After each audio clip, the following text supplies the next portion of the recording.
I'm Max Keiser. This is the Keiser Report. There's economics, and then there's chutzpah economics. Stacy? Max, yes, that's what we have all over the world today, chutzpah economics. Here's the trickle-down chutzpah. Mel Gibson, temple tries to shake him down. A Southern California temple took out a jumbo loan on its synagogue, a loan that it now can't afford to pay back. So what have they done, Max? Congregation Beth Shalom, located in Corona, California, sent Mel Gibson a letter requesting that he give them big money to prevent foreclosure. They wrote, quote, "Our proposal to you, Mr. Gibson, is since you have been cited as an anti-Semitic and have denied those allegations, what better way to prove to all of your fans and the naysayers than to endorse and help raise funds for our cause, SOS, Save Our Synagogue." It's a shakedown.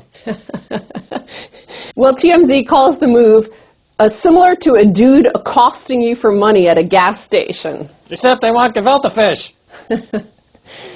Well, it is kind of what you see happening around the globe. You see banks everywhere, in every single nation in the Western world in which the citizens are hugely in debt. The banks are hugely in debt as well. And they're saying, we're so in debt, bail us out. Yeah, exactly right. It's a microcosm, if you will, of the entire global market where you've got folks that are shaking down governments and shaking down the citizens for bailout money for mistakes that they made. You know, Wall Street made a bunch of mistakes and they shook down the taxpayer to bail them out. In the UK, the banks made huge mistakes and they got the government to bail them down. In Ireland, they got the government to transfer all the bank's debts to the government's balance sheet, 100%, no questions asked. They're still paying off Anglo-Irish debt. They're still paying them out. So, you know, there's a lot of gefilte fish there. They'll be paying them off for decades to come, Max. But look at the chutzpah happening in Europe, okay? Now, Greece, as we know, is the center of all these problems because of all these debts they can't pay. But who is the one that hid their debts? Who is the one that forced, basically, Greece to become part of the euro so that the euro could happen in the dreams of France and Germany? So, and yet Germany now is the one turning around and saying, Greeks reject German plan for EU budget commissioner. Greek officials have reacted angrily to a leaked German proposal for an EU budget commissioner with veto powers over Greek taxes. So, obviously it was met with a lot of anger in Greece.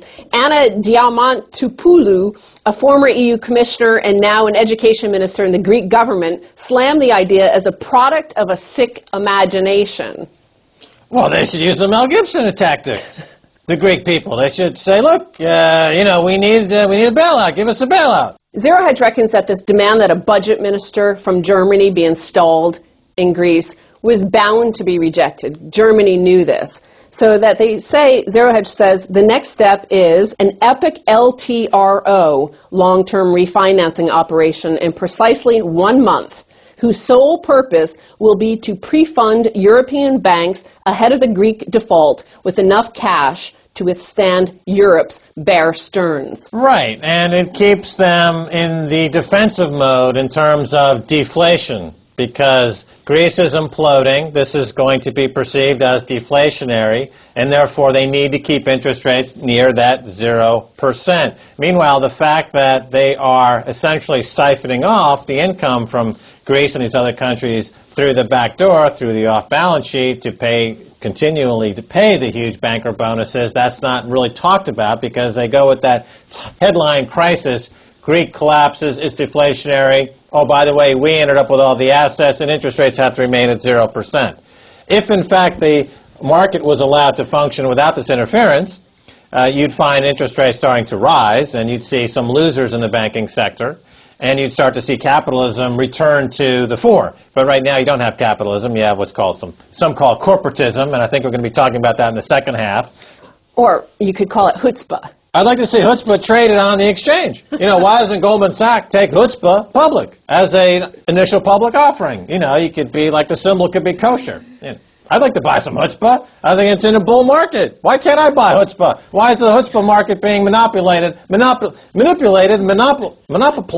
came up with a new word, manipulated. Exactly. Take that public.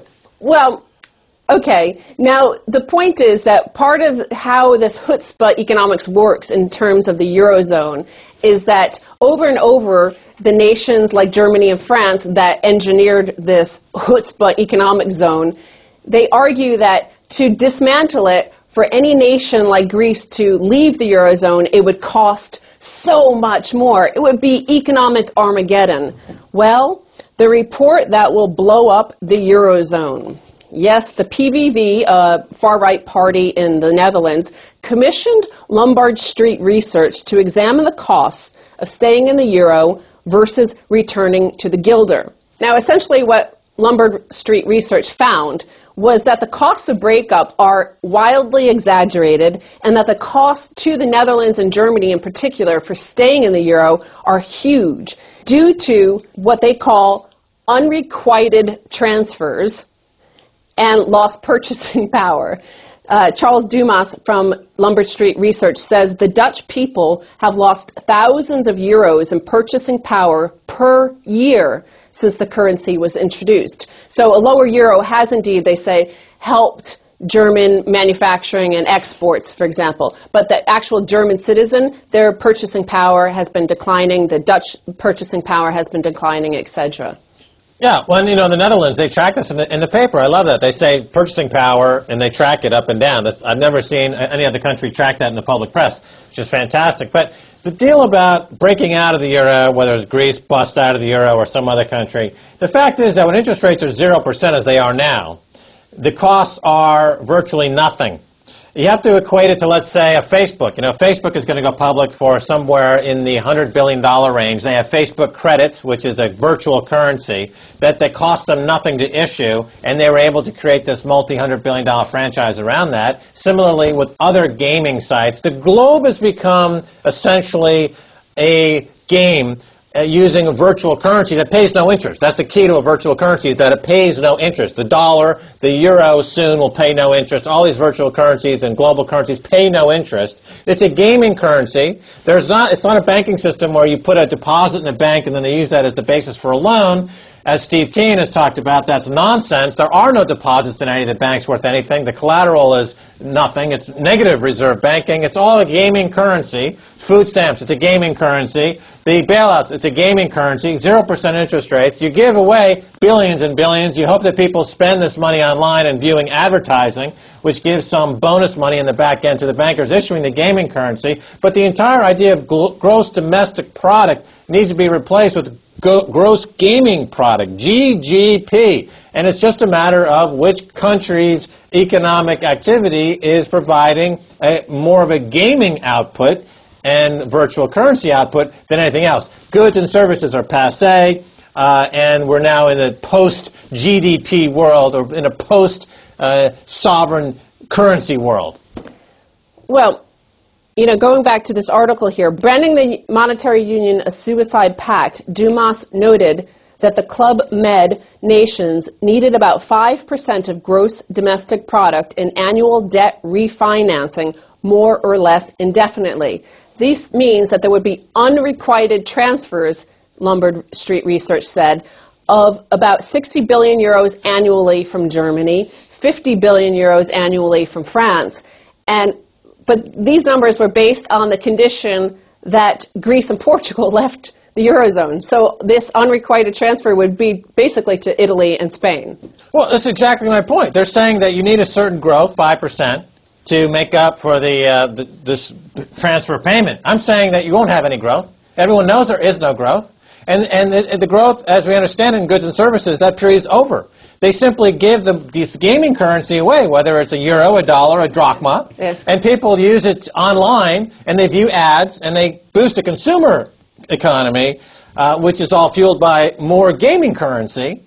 And as wages around the world go to parity, so that the global conflation of wages at the sub $4,000 per year mark, and we have a globe of gamers. That's the only economy left, and casino operators. Now, finally, in the market for chutzpah, we had last week the Davos Forum. And I want to turn to this headline here, looking back at the Davos Forum. The quest for economic and social nirvana. Now, this came from a website called psychopathiceconomics.com. The subtitle of the site is Davos World Economic Forum for Bloggers. So they noted a 300% increase in the traffic to their site from Google searches. And it became quickly apparent that people are desperate to learn about Davos and what the elites are doing to quote-unquote fix the economy. Some of the search terms people were using: Davos attendees, fix economy at Davos, Davos wants $150 trillion, Davos is a joke, city at Davos, Davos. Well, Davos generated a lot of internet traffic, which generated a lot of advertising revenue for people to participate in the zero interest-bearing gaming economy. But there's no economic activity. Rubini was at Davos. He uttered some platitude, nonsensical, claptrap-related nonsense about how this was going to happen and that was going to happen, but all of his utterances are based on an economic model that is now obsolete. But what did happen was you had internet traffic, which got ad revenues generated from people who are basically trading in a gaming currency called the euro or the Facebook credit or the Hollywood dollar, which is the one I created back in the mid-90s, etc. Well, and talk about chutzpah, the co-chair of the Davos World Economic Forum last week was Vikram Pandit, the head of Citigroup, who saw the company become a ward of the state, essentially. Larry Summers, who destroyed the financial system, was almost single-handedly responsible for it. He was there saying, oh, capitalism needs to be reformed. Why don't I take over it? Now, this psychopathiceconomics.com says the clowns don't even know or are psychopathic enough not to admit that we don't have capitalism. If we had capitalism, we wouldn't be borrowing more than $1 trillion from communist China, bailing out the banks to the tune of $10.4 trillion. There wouldn't be bread lines at Walmart that are 46 million long. Unemployment wouldn't be at 23%, and kids wouldn't be living in cars. In short, we wouldn't be in the Second Great Depression. Right. Look at Pandit for a second. Citibank. Look at Citibank stock. That's become a gaming currency. It was trading down below $1, down below 50 cents, 10 cents, a nickel. Then they did the reverse splits to get it back up, and they'll do another reverse split. Bank of America stock crashing, down to $5. We think it's going to go to 50 cents and below. So the stock in these banks are going to this gaming currency level of pennies per share. Meanwhile, the people who are responsible for issuing gaming currencies, like a Facebook or a Google or social networking, their stock is going up because they're in the gaming gulag casino industry business that is now dominating the globe. And as the incarceration rate goes up, food stamp goes up, gaming currencies go up. There is no GDP. There's only GGP. You heard it here first on the Keiser Report. Stacy Herbert, thanks very much for being on the Keiser Report. Thank you, Max. Don't go away. Much more coming away, so stay right there.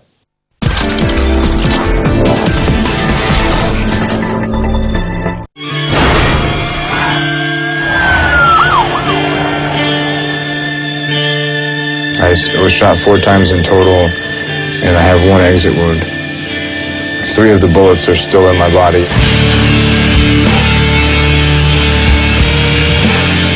And people should be allowed to defend themselves wherever they are. Guns in the hands of law-abiding, decent people are not a problem. National Rifle Association was a group of basically retired military and police who love to shoot holes in paper. I'm sorry, if you know that the bullet comes out here and this makes it go bang, and that what's in front of here is going to die, that's all the training you really, really need. Raise your hand if you know somebody who's been shot. Okay. You can't live without water. In Philadelphia, on these urban streets, you can't live without a gun. Hopefully we will never have to use the weapons for self-defense, but we should be prepared. The full class, including the teacher, I think was 17 students. And I think I am one of 7 who are still alive.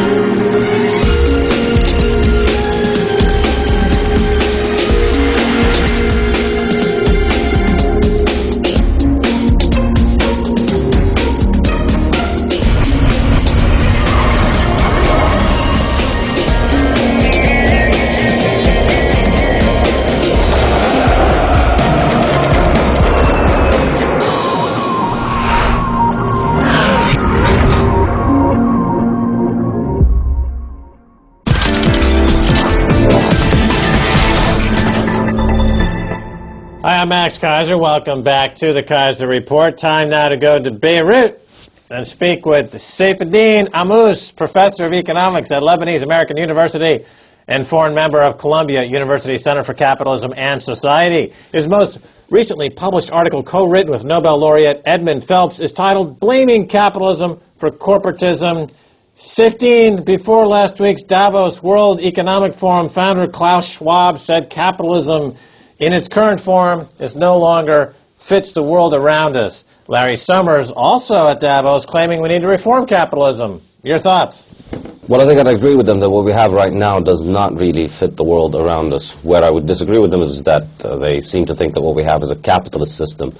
Although it is very clear for anybody who looks at what's going on that it's really not a capitalist system, it's much more of a corporative system. And by a corporative system, I mean it's a system where the government controls the workings of the market economy in a sense of deciding who gets to produce what, in a sense of putting priorities on economic production beyond that overstep on the individual freedom of citizens in the country. So in a corporatist system, you find the government interfering in order to save companies that fail under the pretext of their being too important or too vital for the working of the market economy.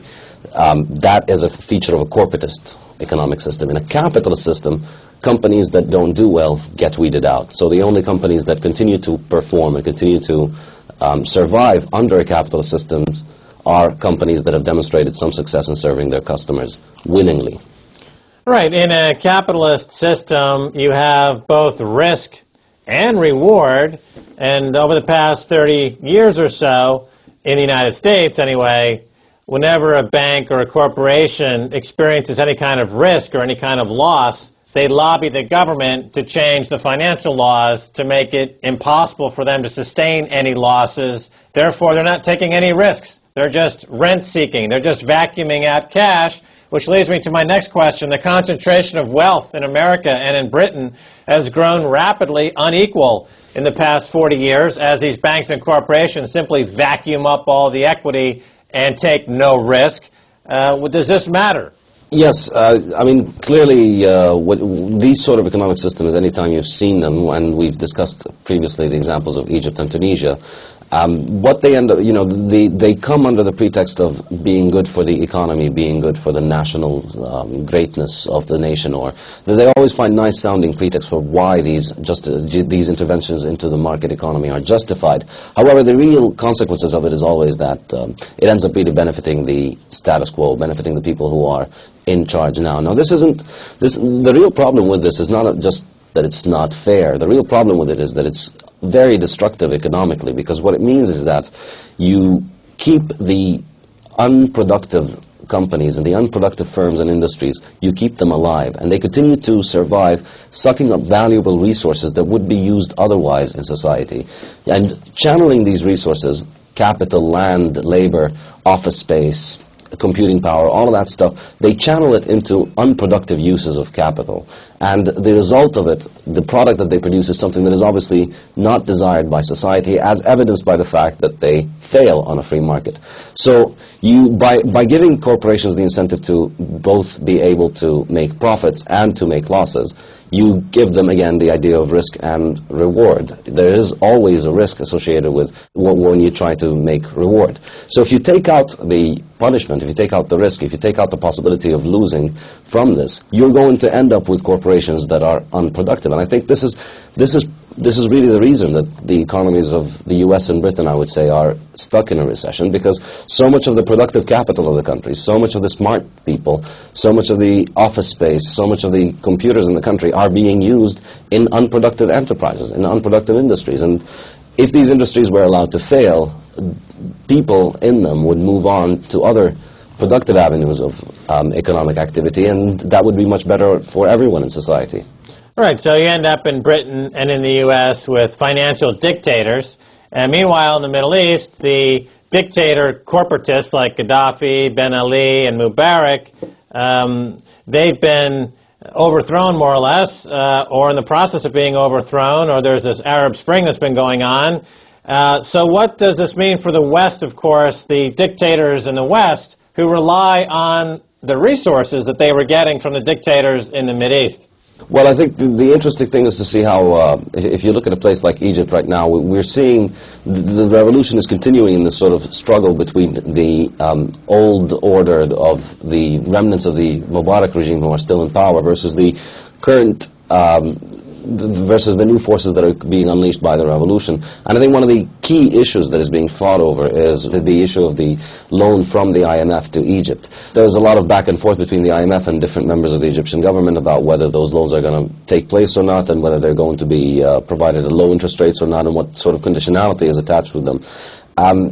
A lot of talk about it, but so far yet the Egyptian government has not officially taken on those loans. What's happening is that the rating of the Egyptian government is being downgraded by rating agencies, and the borrowing costs of the Egyptian government are getting very high. So people now are expecting a fiscal or possibly a monetary crisis in Egypt, which is, obviously going to be a very bad thing. The unfortunate thing is that this is being used as a justification for rushing through the IMF loan and for getting into even more debt, rather than people looking at it logically and saying, this road of spending and borrowing has brought us to the brink of disaster, and we should just quit this idea of continuing to think that we could borrow from outside in order to build our country. It has not worked for 30 years almost in which Mubarak has been in power. It has only served to enrich Mubarak and his cronies, and it has not brought development to the country. All that it has done is increase the indebtedness of the country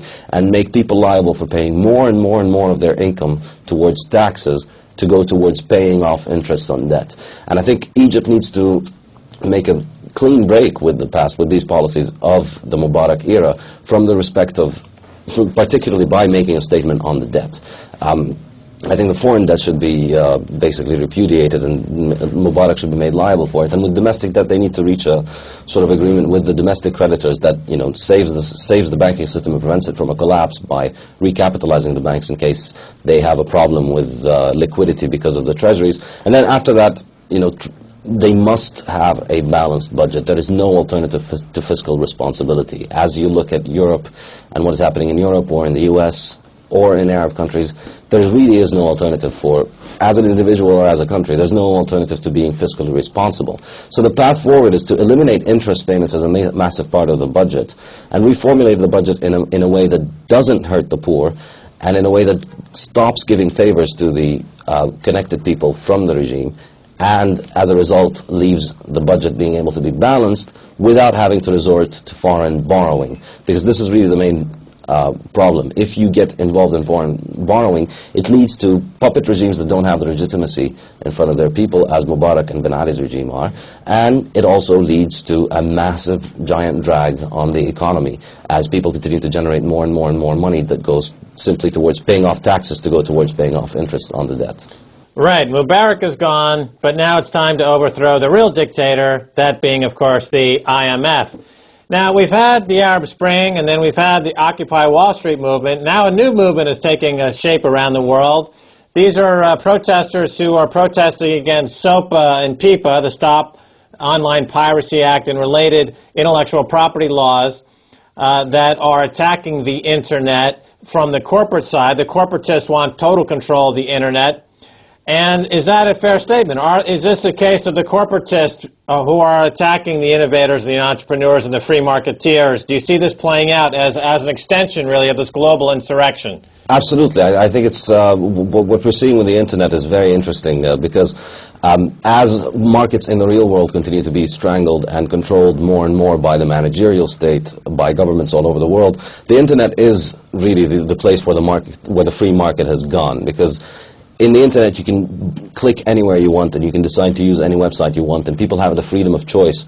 And because they have the freedom of choice, and their choices aren't enforced upon them, upon which website they should read, which website they should use for their email, they end up making these choices on the providers of these services that are, I would argue, better than what would happen if you had a central planner trying to dictate this to them under the pretext of some of the usual corporatist excuses. So because the Internet is a wonderful place where you can exchange all this information very freely, it leads to good information marketplace as well as a good example of a proper marketplace. What we're seeing with SOPA and PIPA is just a very strong attempt to try and bring in the power of the state from the real world onto the internet. And so now the failure and success of websites will not depend on whether people want to click on them and people want to view them, but the failure will depend on what some particular bureaucrat decides in some position of authority in the government. So this, of course, it would be very dangerous, from the perspective of the freedom of information, because what it does is it leaves the knowledge and the information that is available for members of society to be decided by particular people who get to know everything and then decide what you should be able to know. The optimistic thing about it is that the internet is it's a very resilient thing, and it's really hard to clamp down on international connectivity. And it was very encouraging what happened with SIPA and with PIPA and SOPA in terms of actually alerting a lot of people to the reality of the problems with the intellectual property paradigm. The problem is much deeper than just these two acts, which are probably going to die in Congress now.